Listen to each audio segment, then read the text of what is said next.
Good evening my most dear students. आज CDS first 2021 का paper होके चुका है और मेरे पास इंग्लिश का सेट डी है जिसका मैं डिस्कशन करूंगा। इसका पहला क्वेश्चन है don't go blank space the wind you will face the music later. यानी हवा के साथ मत जाओ, तो के साथ का मतलब होता है don't go with the wind will be correct. He has been considered honest contestants in the competition। देखिए ये आर्टिकल का प्रयोग है ऑनेस्ट। आर्टिकल का प्रयोग ये इंडेफिनिट जो आर्टिकल होते हैं उसका उसके प्रोनाउंसिएशन पर डिपेंड करता है, यानी उच्चारण पर डिपेंड करता है। तो मेरी बात को एक एक आपकी कान में गूंजनी चाहिए। अगर आपने हिंदी वर्णमाला के हिसाब से पढ़ा है तो आ से लेके अंग तक के बीच का जो उच्चारण आता है वहां पर हम एन का प्रयोग करते हैं, और का से लेके ज्ञा तक का जो उच्चारण आता है वहां हम ए का प्रयोग करते हैं। या फिर इंग्लिश वर्णमाला के हिसाब से देखें तो वोवल्स का, यानी वोवल्स हमारे होते हैं ए ई आई ओ यू का अगर साउंड आता है तो हम एन लगाते हैं, वहीं कंसोनेंट्स का साउंड आता है तो हम ए लगाते हैं। इसका यह है ऑनेस्ट। तो ओ जो आता है वो आ से अंग के बीच में आता है या वोवल का साउंड सुनाई पड़ता है तो ये आएगा एन ऑनेस्ट। अगला है don't read the lines. Read the lines, तो डोंट रीड इसमें आना चाहिए between the lines. In the lines नहीं हो सकता, ऑन द लाइंस नहीं हो सकता, बाय द लाइंस नहीं हो सकता, बिटवीन द लाइंस, लाइन के बीच में नहीं पढ़े, पूरी लाइन को पढ़े। अगला है द विलेजर्स पजेसेस। तो इसमें देखिए पजेसेस सीनिक ब्यूटी। अब देखिए ब्यूटी क्या है, एब्स्ट्रैक्ट नाउन है। एब्स्ट्रैक्ट नाउन को आप नाप नहीं सकते, तोल नहीं सकते, गिन नहीं सकते, और जिस चीज को हम नाप तोल गिन ना सके उसके आगे ए एन का आर्टिकल का प्रयोग करना बेकार है। और वैसे भी हम एब्स्ट्रैक्ट नाउन के आगे आर्टिकल का प्रयोग नहीं करते। क्यों? क्योंकि अगर एब्स्ट्रैक्ट नाउन के आगे आप आर्टिकल का प्रयोग करेंगे तो वो कॉमन नाउन की मीनिंग देता है। जैसे कि ब्यूटी का मतलब होता है सुंदरता, तो सुंदरता को आप नाप नहीं सकते, तोल नहीं सकते, गिन नहीं सकते, और जिसको नाप नहीं सकते, तोल नहीं सकते, गिन नहीं सकते उसको हम एब्स्ट्रैक्ट नाउन कहते हैं, यानी भाववाचक संज्ञा कहते हैं। लेकिन अगर इसके आगे कोई आर्टिकल लगा दिया जाए, जैसे रजनी इज अ ब्यूटी, तो अ ब्यूटी का मतलब अ ब्यूटीफुल गर्ल, सुंदर गर्ल, और सुंदर गर्ल को आप गिन सकते हैं। तो सुंदर गर्ल क्या है, कॉमन नाउन है, क्योंकि सुंदर गर्ल कोई भी हो सकती है। तो इसके आगे कभी आर्टिकल का प्रयोग नहीं होता। तो पहली चीज तो ये ऑप्शन तो हो ही नहीं सकते। एक ही ऑप्शन आपके पास बचा और वो है option number 1। The village possesses some scenic beauty, यानी जो गांव है उनमें सीनिक ब्यूटी होती है। अगला पांचवा देखिए, he is all out to blame everyone. Everyone वो हर एक को दूसरे को ब्लेम करता है। एवरीवन फॉर हिज मिस्टेक्स, यानी अपनी गलती के लिए इल्जाम वो दूसरों पर थोपता है। तो फॉर हिज मिस्टेक्स आना चाहिए, इन ऑन विद नहीं आएगा। अगला है this is unique system of governments where everyone is the government. ये अद्वितीय उदाहरण है शासन का कि हर एक, एवरीवन इज द गवर्नमेंट, हर एक यहां पर शासन करता है। तो यहां पर यू, मैंने कहा ना कि पहला ये सूत्र काम आएगा, ये जो आ रहा है यू आता है का से ज्ञा के बीच में, तो यहां पे अयूनिक आएगा। तो आ का मतलब option C is right. This is a unique system. A unique क्यों आएगा? क्योंकि का से लेके ज्ञा तक का उच्चारण होता है। यूनिक आता है या से स्टार्ट होता है और या आ से ज्ञा तक के बीच में होता है। और अगर अंग्रेजी के हिसाब से पढ़ाई करी है तो कंसोनेंट का साउंड सुनाई पड़ रहा है, और कंसोनेंट का साउंड सुनाई पड़ेगा, इसीलिए यहां पर उच्चारण ए का आएगा। I will take care of, देखिए इसमें टेक केयर क्या आना चाहिए, I will take care of myself, you don't bother about me. तो मेरे बारे में परेशान होने की जरूरत नहीं है, मैं अपना ख्याल रखूंगा। तो answer is of. She is considered nightingale of the village for her melodious voice. तो देखिए considered the nightingale of the college, क्योंकि ये डेफिनेट हो चुकी है और डेफिनेट के लिए हम द का प्रयोग करते हैं। वो अपनी सुरमई आवाज के लिए कॉलेज में जानी जाती है, तो इसमें ये डेफिनेट हो गई है, निश्चित हो चुकी है, इसीलिए यहां पर हम द का प्रयोग करेंगे। तो ऑप्शन डी इज राइट। ठीक है बच्चों, तो मैंने जैसा कि आपको बताया मैं इंग्लिश के सेट डी की चर्चा आपके साथ कर रहा हूं। अगला देखिए question number 9। The room is a bit dark could you please turn on the light, यानी कि रूम क्या है, यहाँ थोड़ा अंधेरा है रूम में, तो क्या प्लीज आप लाइट जला सकते हैं, तो जलाने को कहते हैं ऑन, कहते हैं ना स्विच ऑन द लाइट, तो टर्न ऑन द लाइट होगा, ऑफ नहीं होगा, अवे नहीं होगा, इन नहीं होगा, क्योंकि लाइट को हमेशा ऑन किया जाता है। डोंट वॉक सो फास्ट, भाई इतना तेज मत चलो। I can't keep with you, यानी कि मैं आपके साथ साथ फिर नहीं चल पाऊंगा, I can not keep up with you, यानी कि मैं आपके साथ साथ फॉलो आपको नहीं कर पाऊंगा। डोंट वॉक फास्ट, जल्दी तेज न चले। आपने देखा कि कितना सिंपल क्वेश्चन पेपर है ये इंग्लिश का। अगर आपने हमारी क्लासेस ली हैं तो मैं समझता हूं कि इसमें कुछ भी इफ एंड बट करने की आवश्यकता नहीं है। पार्ट्स ऑफ स्पीच अगले पूछे गए हैं, जैसे कि the preacher said no one is above the law, adverb हो नहीं सकता, तो ये क्या है, वर्ब नहीं हो सकती, प्रीपोजिशन है हमारी कि nobody is above the law. The preacher said no one is above the powerful, यानी भगवान से ऊपर कोई नहीं है, शक्तिशाली से ऊपर कोई नहीं है, तो no one is above, above यहां पर क्या है, एबव यहां पर प्रीपोजिशन है। क्वेश्चन नंबर 12 की चर्चा कर लेते हैं। The most beautiful seven monkeys of the landlord were taken from the stall, तो यहां पर मोस्ट ब्यूटीफुल, तो यहां मोस्ट ब्यूटीफुल क्या है, एडजेक्टिव है। एडजेक्टिव का काम है किसी नाउन अथवा प्रोनाउन की विशेषता बताना। ऐसे शब्द जो नाउन अथवा प्रोनाउन की विशेषता बताते हैं उनको एडजेक्टिव कहा जाता है, और वैसे भी डिग्रीज का प्रयोग हम एडजेक्टिव में ही करते हैं, जैसे ब्यूटीफुल, मोर ब्यूटीफुल और मोस्ट ब्यूटीफुल, ये क्या है, सुपरलेटिव डिग्री है ब्यूटीफुल की।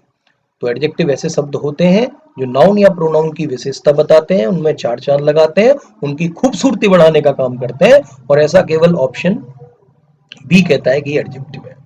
Alas he has been defeated, तो ये क्या है, एडजेक्टिव है नहीं, ये होता है इसमें डंडा बिंदी जो होता है ना, इसको कहते हैं साइन ऑफ एक्सक्लेमेशन, यानी विस्मयादिबोधक वाक्यों में इस चिन्ह का प्रयोग किया जाता है।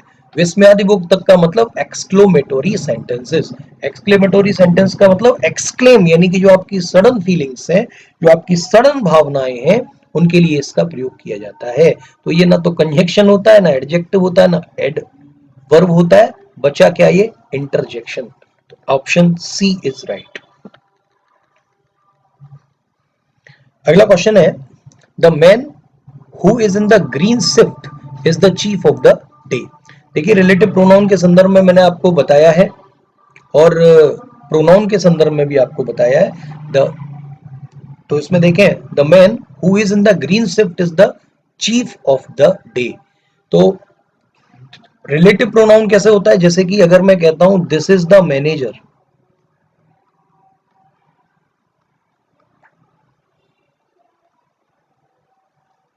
हु abused द क्लर्क, ये वही मैनेजर है जिसने क्लर्क को गाली दी। तो ये हु क्या है, इसका रिलेटिव प्रोनाउन। देखिए रिलेटिव प्रोनाउन ये क्यों नहीं है, और मैनेजर क्या है, इसका एंटीसीडेंट।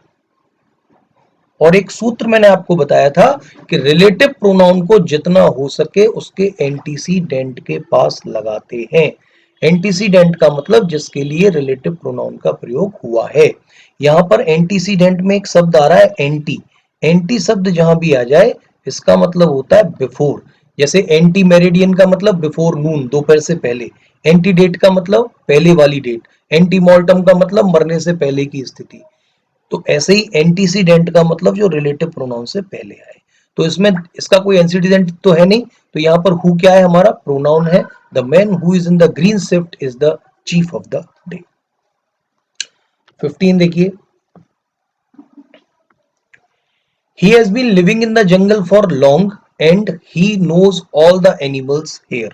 इसमें क्या है, ये कोऑर्डिनेटिंग कंजंक्शन है, यानी कि जो सेम रैंक के जो सेंटेंसेस हैं उनको जोड़ने का काम करता है। He has been living in the jungle for long, बहुत दिन से वो जंगल में रह रहा है। And he knows all the animals, यहाँ पर ये कोऑर्डिनेटिंग कंजंक्शन है। कोऑर्डिनेट का मतलब, को का मतलब टू एंड टुगेदर, ये सेंटेंसेस को जोड़ते हैं। तो 15 का होगा बी।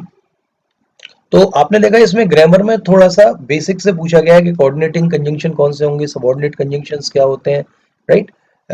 डेमोस्ट्रेटिव प्रोनाउन कौन से होते हैं, रिलेटिव प्रोनाउन कौन से होते हैं, असर्टिव प्रोनाउन कौन से होते हैं, नाउन फ्रेज कौन सा होता है, यानी कि इन पार्ट ऑफ स्पीच के बारे में आपको पता है या नहीं, ये ऐसा सीडीएस में पहली बार हुआ है जो कि पूछा गया है। तो हम कह सकते हैं ये इस बार उन्होंने नया प्रयोग किया है कि ग्रामर के बेसिक्स को उन्होंने पूछा है। They have been driving since early morning, तो यहां पर जो सिंस है वो क्या है? तो आंसर इज एडवर्ब, राइट, क्योंकि ये वर्ब की विशेषता बताता है। एडवर्ब ऐसे शब्द हैं जो किसी वर्ब की विशेषता बताते हैं, अथवा कोई सेंटेंस में दूसरी एडवर्ब आ रही है उसकी विशेषता बताते हैं, अथवा कोई एडजेक्टिव है उसकी विशेषता बताने का काम करती है।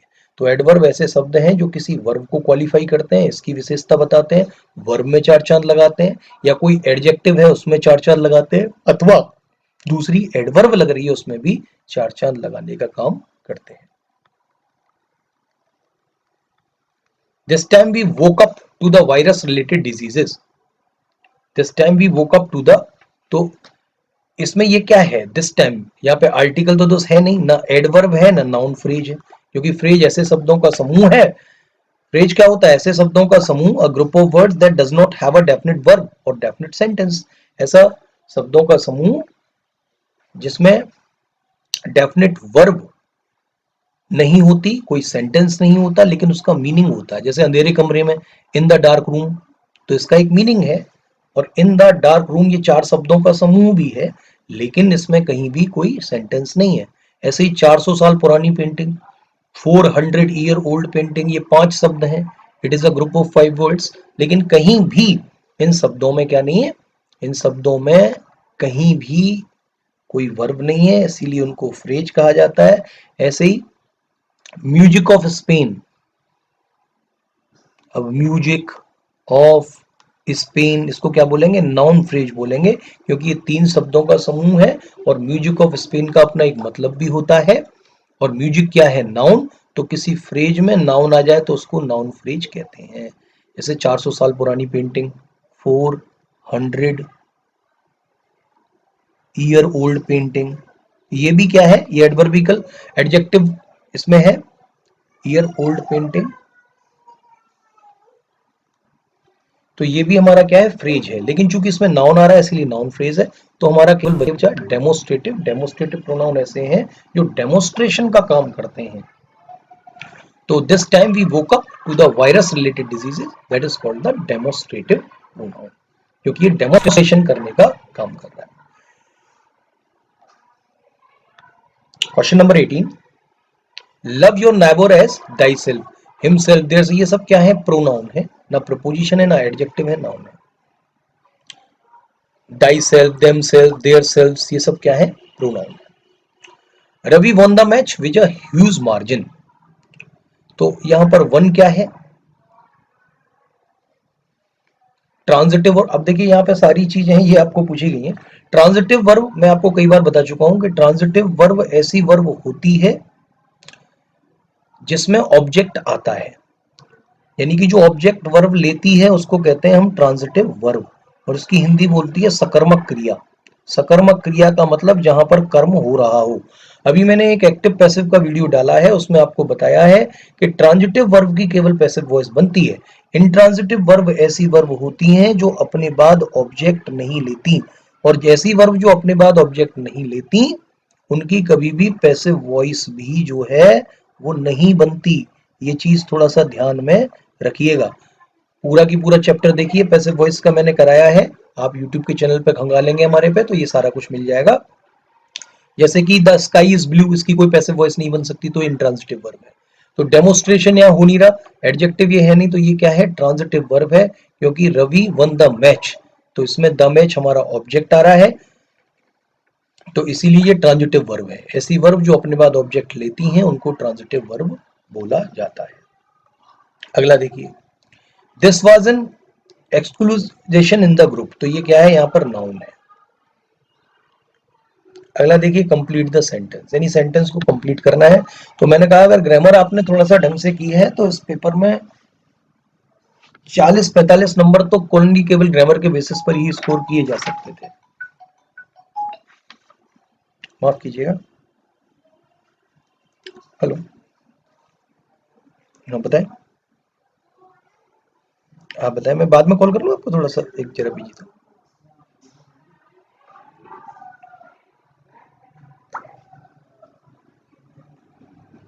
अगला देखिए क्वेश्चन नंबर 21।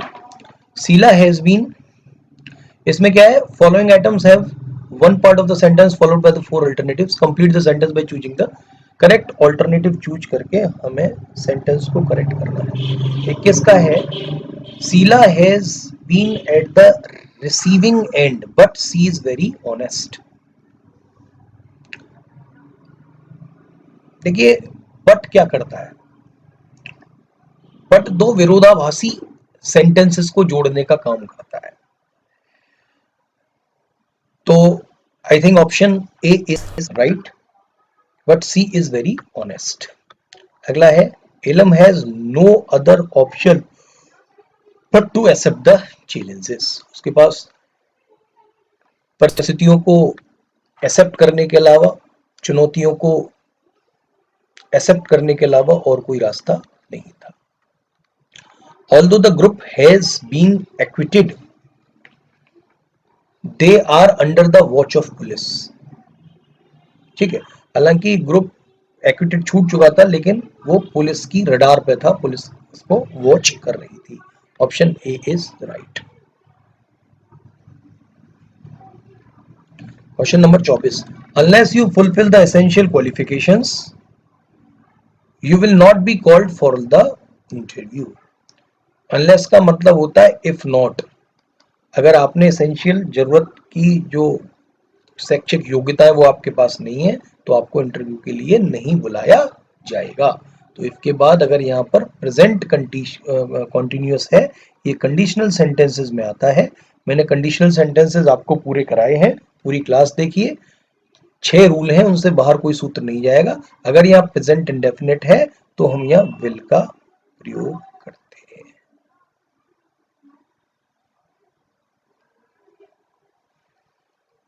तो अनलेस यू फुलफिल द, अगर आपके, जब तक आप क्वालिफिकेशन नहीं करते तब तक आपको इंटरव्यू के लिए नहीं बुलाया जाएगा।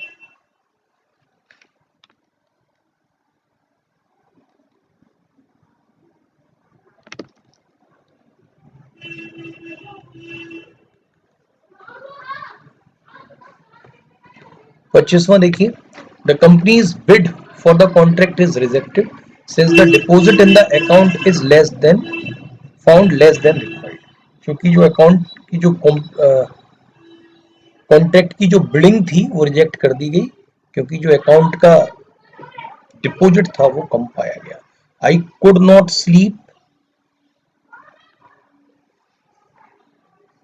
मैं नहीं सो सका, despite being very tired. Despite का मतलब होता है के बावजूद, बहुत थका होने के बावजूद भी मैं नहीं सो सका। She married him because of his nature, उसके नेचर के कारण उसने उससे शादी की। Next is 28।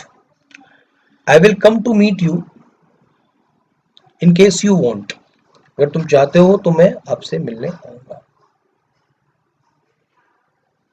If you had planned the work well you could have completed it on time, अगर तुमने अच्छे से प्लान किया होता इस कार्य को तो ये समय पर खत्म हो सकता था। You can use my computer as long as you do not use any external device, अगर कोई एक्सटर्नल डिवाइस जब तक आप यूज नहीं कर सकते करते तब तक आप मेरे कंप्यूटर को यूज कर सकते हैं, राइट। तो this is also the conditional sentences जिनके बारे में मैंने आपको बताया। अब आते हैं हम स्पॉटिंग एरर्स पर। आपको ढूंढना है कि इस कि किस पार्ट में एरर है। He had been doing the job of physician during the 1990s. तो he had been doing, तो यहां पर ए में गलती है, he had been doing यहां पर नहीं आएगा क्योंकि हम प्रेजेंट परफेक्ट का टेंस करते हैं past action continuing to present के लिए। तो यहाँ पे he had been doing the job of the physician during the 1990s, ये पास्ट की घटनाएं जो हो चुकी है तो इसके लिए पास्ट परफेक्ट कॉन्टिन्यूस का प्रयोग नहीं किया जाएगा। अगला है he said that he preferred coffee to tea, तो यहाँ देन नहीं आएगा। इसका मतलब क्या है कि सी ऑप्शन में इसमें गलती है। All the girls all that glitters are not gold, हर चमकने वाली वस्तु सोना नहीं होती, सी में इसमें गलती है, is not gold. A species is considered endangered when it is in a very high risk of extinction in the world। तो इस सी में इसमें गलती है, इन दोनों में कोई भी गलती नहीं है।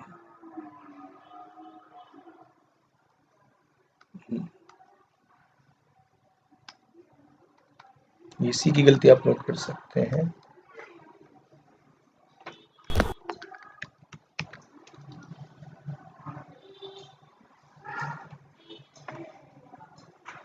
ठीक है, इसके बाद 34 का सी, 35 की भी सी में गलती है, जरा नोट कर लीजिएगा इसको। 36 के बी में गलती है, और 37 आपको दिख ही रहा है, तो 37 देखिए। The matter was been resolve, ये वॉज के बाद बीन का तो कोई मतलब ही नहीं होता, तो ए में ही यहाँ पर गलती है। नेक्स्ट 38 आपकी स्क्रीन के सामने है। Care has been taken to ensure safety and security of the participants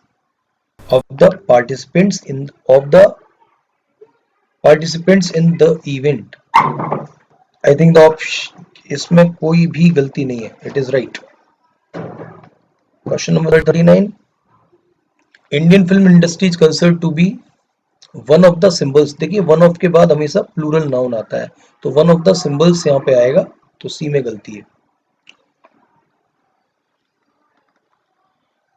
it is still true that the Indian economy is dependent on the monsoon, तो यहाँ पे सी में ये डाउटफुल है, गलती है।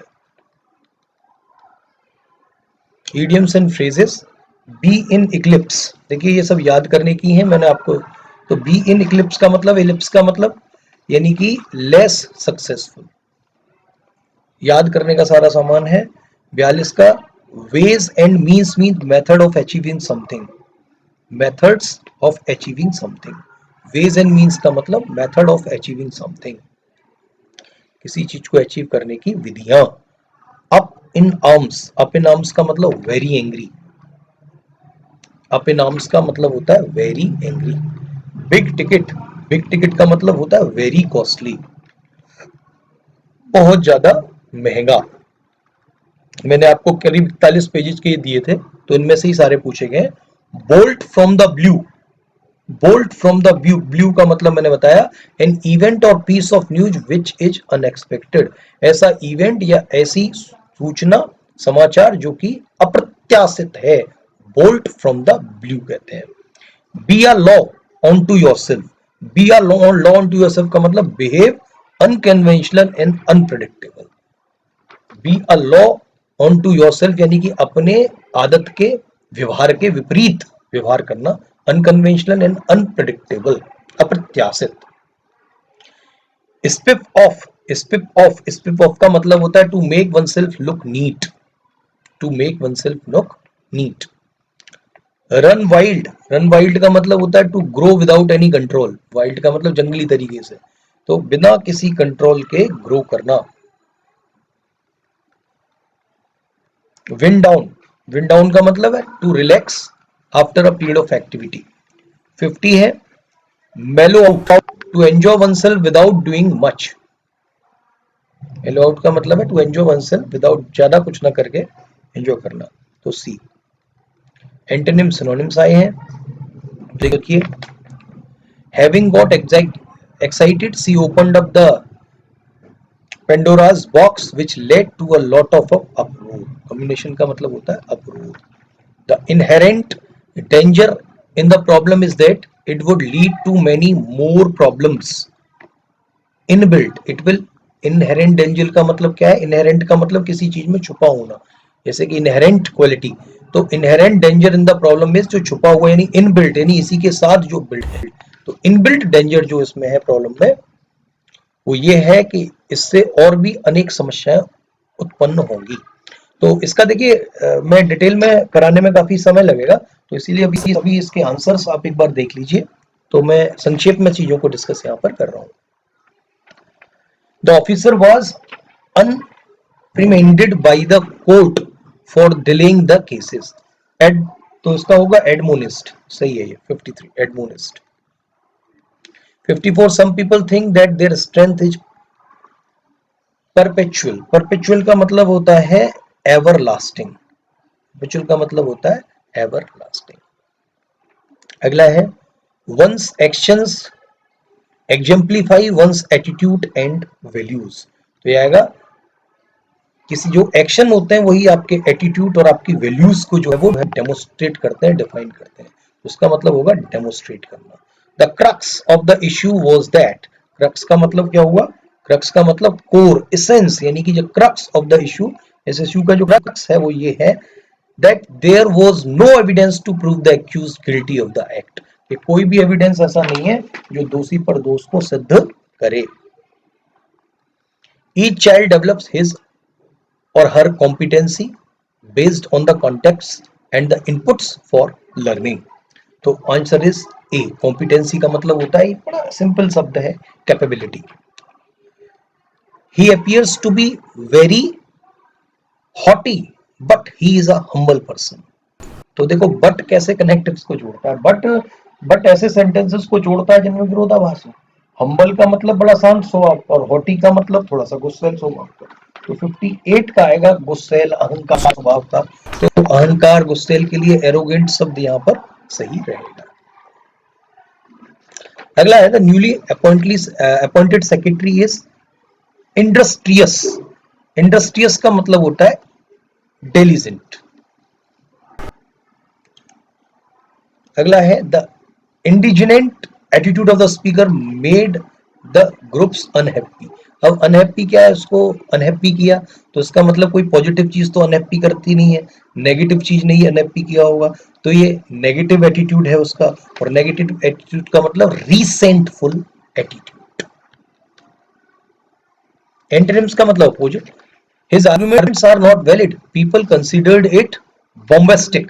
अब bombastic का मतलब आपको पता ही है। अब bombastic का मतलब तो बॉम्ब को देख के भी चल रहा है क्या bombastic है। तो bombastic का अपोजिट होगा स्ट्रेट फॉरवर्ड। अगला है the decision was absurd for many of the members of the team। तो आंसर absurd। absurd का मतलब बेकार था, कहते हैं ना it is an absurd idea. Absurd का मतलब कोई लॉजिक ही नहीं हो, इलॉजिकल आइडिया। और रीजनेबल आइडिया इसका क्या हो जाएगा, एंटोनिम हो जाएगा, इसका अपोजिट हो जाएगा। Relatives of deceased has been informed about the accident. जो रिलेटिव थे जिसके एक्सीडेंट हुआ, तो डिजीज्ड का मतलब क्या हो गया, इसका मतलब सर्वाइव्ड, इसके लिए बेस्ट ऑप्शन रहेगा सर्वाइव्ड। जो एक्सीडेंट में चले गए और ये जो बच गए।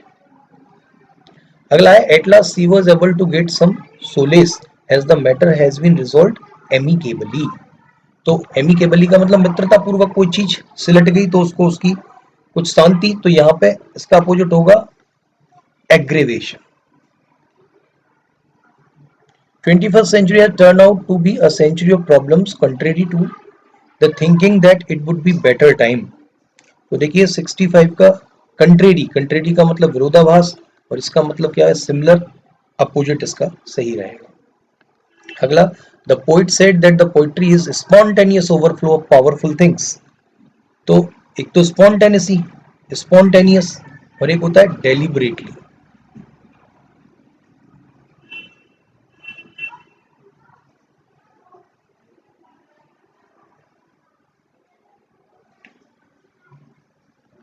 Deliberate.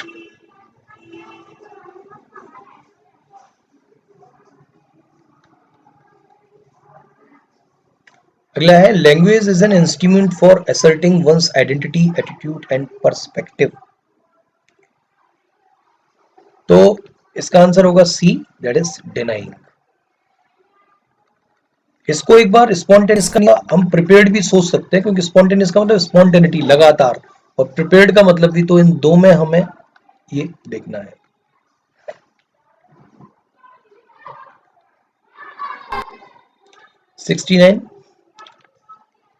Persuasion is essential for people to work as a team. तो परसुएशन का मतलब करेजिंग, और इसका अपोजिट होगा डिस्करेजिंग, क्योंकि यहां पर अपोजिट पूछा गया है, deliberate, discouraging. 70, every habitat has some distinctive vegetation which defines the ecosystem। distinctive, और distinctive का अपोजिट क्या होगा, कॉमन। distinctive का मतलब भिन्न, कॉमन का मतलब, देखिए इसमें ब्लैंक दिया हुआ है। It sounds like a great idea, क्योंकि आके आएगा, पहला ही रूल मैं आपको बता चुका हूं, 3-4 क्वेश्चन इसी से पूछे गए। पीपल गेटिंग इंस्टेंटली एक्साइटेड, ये बहुत महान आइडिया है कि पीपल गेटिंग एक्साइटेड, जल्दी तुरंत ही एक्साइटेड रहते हैं। When they hear phrase education for the peace, when they hear the phrase, ये फ्रेज डेफिनेट हो चुका, the phrase education for the peace, or the title of the course that called itself Peace Education about a decade ago.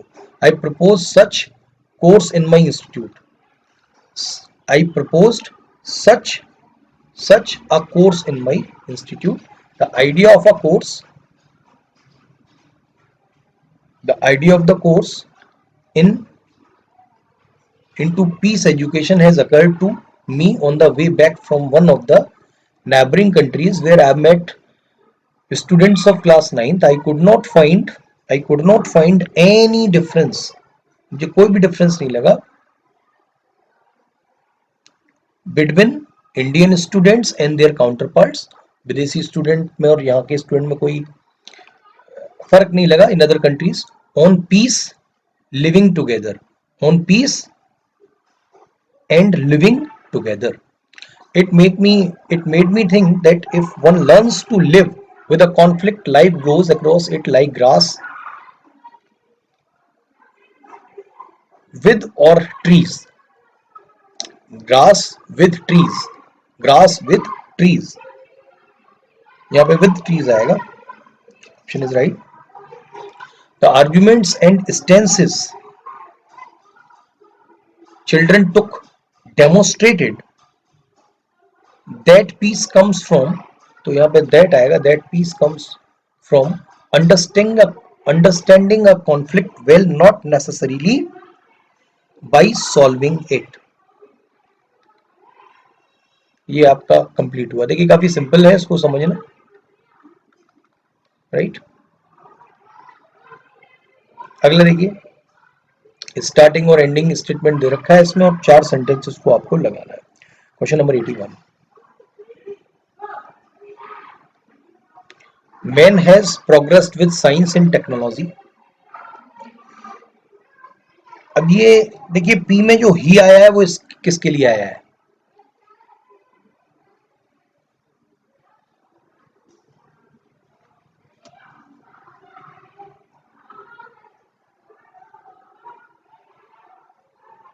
तो देखिए what is difficult, man has progressed with science and technology, man ने science और technology के साथ progress किया है। उसके बाद आएगा here too he had been backward,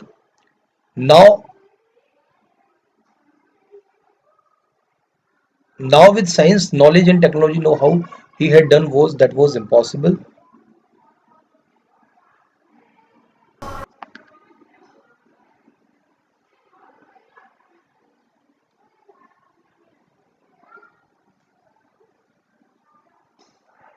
तो देखिए इनके आप आंसर्स नोट करते हुए चलिए, एक बार मैं डिटेल में बाद में इसमें डिस्कस आपको करा दूंगा।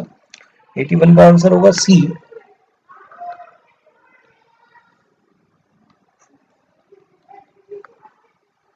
82 का आंसर है बी। 83 का आंसर है ए। 84 का आंसर है सी।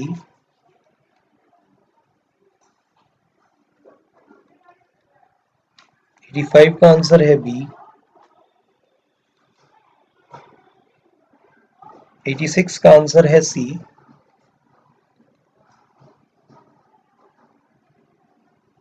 87 का आंसर है ए। 88 का आंसर है ए। 89 का आंसर है सी। और 90 का आंसर है ए। Next is the fill in the blank. He said that he blank space when he lost all his investment in the stock market. तो इसमें क्या आना चाहिए? He was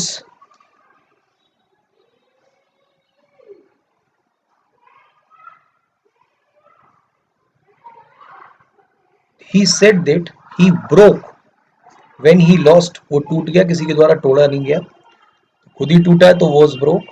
92, the man in the black thought that he was selected for the team to play at the national level. He was one of the players. one of के बाद हमेशा plural noun आता है, तो one of the players होना चाहिए. When she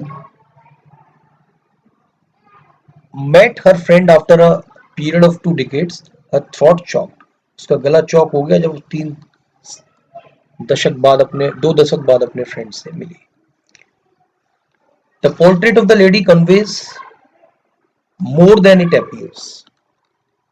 इसका जो चित्र है वो जैसा लगता है उससे भी ज्यादा कन्वे करता है. Biography is about a persons life history. Biography क्या होती है? पर्सन की लाइफ हिस्ट्री के बारे में होती है. She told me that she will have completed her degree by 2023. What is the name of the person? What is the name of the person whose daughter married to your cousin last year? Whose आएगा जिसकी daughter से आपकी cousin की शादी हुई. The world is changing. The world is changing in such a way, इस तरह से चेंज हो रहा है that the rich become richer, धनी धनी हो रहे हैं और गरीब गरीब होते जा रहे हैं. Had I been informed beforehand, अगर मुझे पहले इन्फॉर्म किया जाता तो I could have made it to the celebrations, तो और ज्यादा इसमें आनंद डाल देता.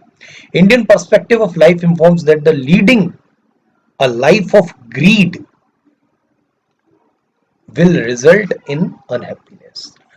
लालचीपूर्ण लाइफ जो है वो अनहैप्पी रिजल्ट्स देगी. कॉम्प्रिहेंशन कन्वेंशनल एजुकेशन पर है. Conventional education makes independent thinking extremely difficult. अगर कन्वेंशनल एजुकेशन है तो वो जो स्वतंत्र सोच है उसको बड़ा डिफिकल्ट कर देती है. Conformity leads to the equity. तो ये स्टार्टिंग और एंडिंग लाइन से आप देखिए. Why does conventional education make independent thinking extremely difficult? पहला क्वेश्चन पहली लाइन से ही है. तो it does not encourage disagreement, क्योंकि इसमें डिसएग्रीमेंट यानी असहमति की कोई भी भावना, असहमति को नहीं बढ़ावा मिलता, कि जो असहमत है उसको कोई भी बढ़ावा नहीं मिलता. जैसे हम जिस भगवान में भरोसा करते हैं तो करते ही हैं बस. अगर हम भगवान के अपोजिट कोई क्वेश्चन पूछेंगे तो उसके लिए यहाँ किसी धर्म में स्थान नहीं है. Worshipping success leads to accepting and establishment practices. मैं देखिए इसका स्टार्टिंग स्टेटमेंट बताऊंगा, एंडिंग स्टेटमेंट बताऊंगा जब मैं इनको डिटेल में आपसे डिस्कस करूंगा, और मैं बताऊंगा कैसे ट्रिक्स के माध्यम से इसको आप तुरंत शॉर्ट आउट कर सकते थे. अभी हम चलते हैं आगे. आपने पैसेज पढ़ लिया होगा, पहले एक बार सारे आंसर्स को जिक्र कर लें. Why do most people want to find a quiet corner in life? Because they seek comfort, क्योंकि उनको कंफर्ट चाहिए होता है.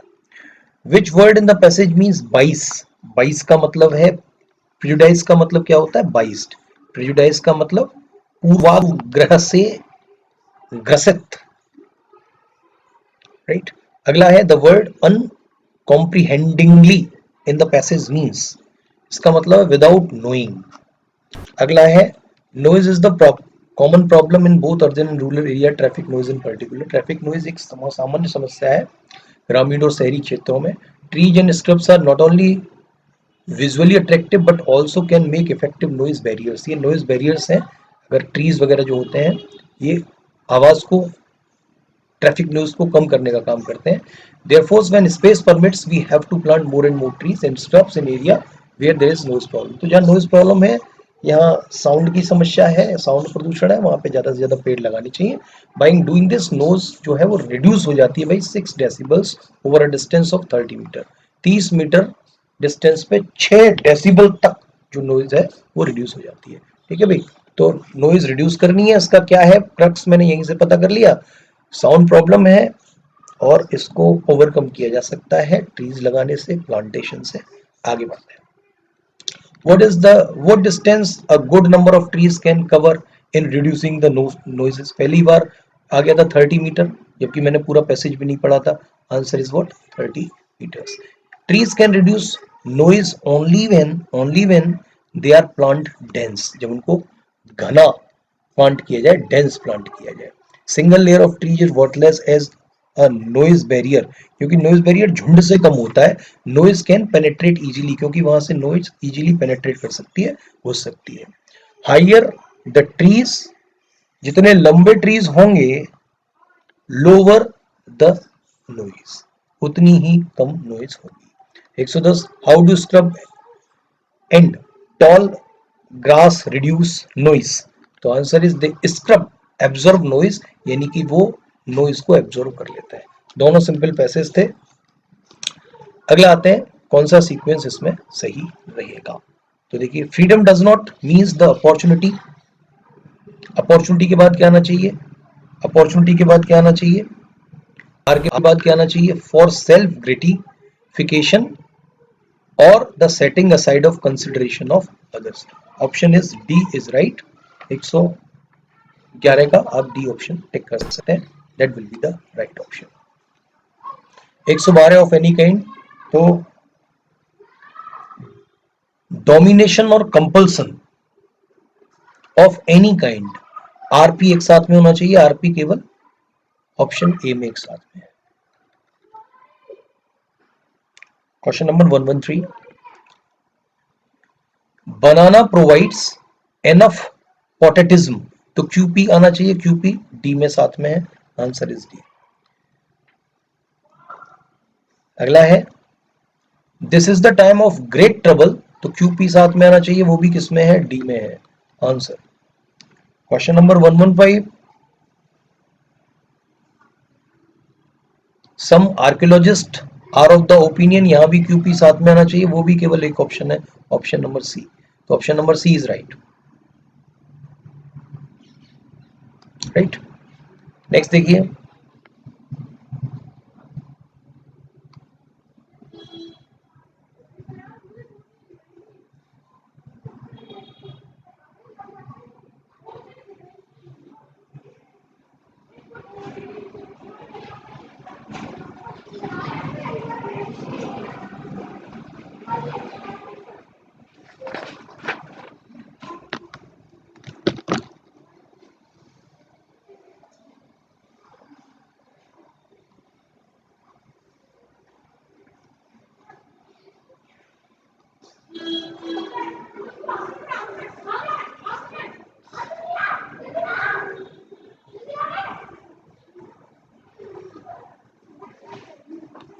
तो 116 का डी होगा, ये थोड़ा सा दिख नहीं रहा बच्चों।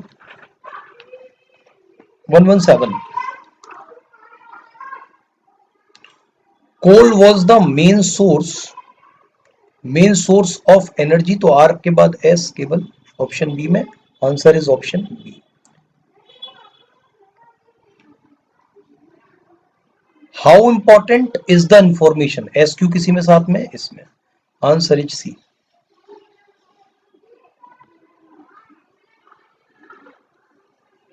Since earliest time, humans has suffered frustration and food losses brought on by destructive pests. यानी कि option is C. And the last is most spectacular gold coins. Some of the most से पहले द आता है, तो Q के बाद पहले पी आएगा, तो क्यूपी किस ऑप्शन में है? बी में, आंसर इज ऑप्शन बी। तो ये तो देखो मैंने जल्दी जल्दी से आपको आंसर्स बता दिए, एक एक क्वेश्चन को आप किस तरीके से कर सकते हैं। डिटेल्ड मैंने जितनी भी आपको क्लासेस ली हैं ग्रामर वगैरह की, अगर वो सारी की हैं तो उसमें पूरा 100% आप स्कोर कर सकते थे। एक क्वेश्चन इधर से उधर नहीं जाने की संभावना थी। बहुत ही सिंपल पेपर आया है, कुछ भी चीज में मॉडरेट तक नहीं आई है। इजीली कोई भी बच्चा इसमें 80 प्लस स्कोर कर सकता है जिसने पूरा की पूरा मेरा कोर्स लिया है, प्लस 10 प्लस प्रैक्टिस पेपर्स लगाए हैं। राइट, अभी हम आएंगे कि इसके पैसेजेस में क्या ट्रिक हो सकती थी, कैसे मैंने कह दिया कि ये आंसर होगा। तो मैंने उसकी बहुत सारी ट्रिक बताई, जैसे फोर्स ऑफ आर्ग्यूमेंट क्या होता है, टून ऑफ द पैसेज क्या होता है। तो इस पीडीएफ में थोड़ा सा लिखने की समस्या है, इसीलिए अभी मैं टॉपिक वाइज इनको बाद में डिस्कस कर लूंगा। आप आंसर चेक कर लीजिएगा, और अगर ये वीडियो अच्छा लगे तो कृपया इसको शेयर करिएगा। मैं और भी ऐसे वीडियो बनाऊंगा। और हमारे चैनल को सब्सक्राइब करें, इसको सारे व्हाट्सएप ग्रुप्स पर आप शेयर करें, और अगर कोई कमी रह गई हो तो आप कमेंट करें, आगे के वीडियोस में हम सुधारने का प्रयास करेंगे। भारतीय वायुसेना ग्रुप एक्स और वाई एफकेट का नोटिफिकेशन जारी हो चुका है। अभी आपके पास लगभग 3 महीने हैं और इन 3 महीने में आप 100% अपनी सफलता इस परीक्षा में सुनिश्चित कर सकते हैं। जैसा कि आप जानते हैं, इन परीक्षाओं में स्पीड और एक्यूरेसी का बहुत बड़ा महत्व रहता है। एक क्वेश्चन को सॉल्व करने के लिए आपको 35 से 40 सेकंड का समय मिलता है। मेरे कोर्सेज में मैं आपको बताऊंगा कि कैसे ट्रिक्स के माध्यम से जल्दी आप क्वेश्चंस को शॉर्ट आउट कर लें। मेरा नाम है एनके गोस्वामी, मैं इंडियन एयरफोर्स से एक सर्विसमैन हूं और पिछले 16 साल से मैं बच्चों को डिफेंस की तैयारी कराता हूं। मैं ऑनलाइन पढ़ाता हूं। मेरे कोर्सेज से जुड़ने के लिए दी गई लिंक पर क्लिक करें, हमारे चैनल को सब्सक्राइब करें, बेल आइकन को दबाएं और फ्री डेमो प्राप्त करने के लिए मुझे व्हाट्सएप करें 8954777199 नंबर पर। जल्दी करें क्योंकि इन कोर्स के लिए लिमिटेड सीट्स ही अवेलेबल है।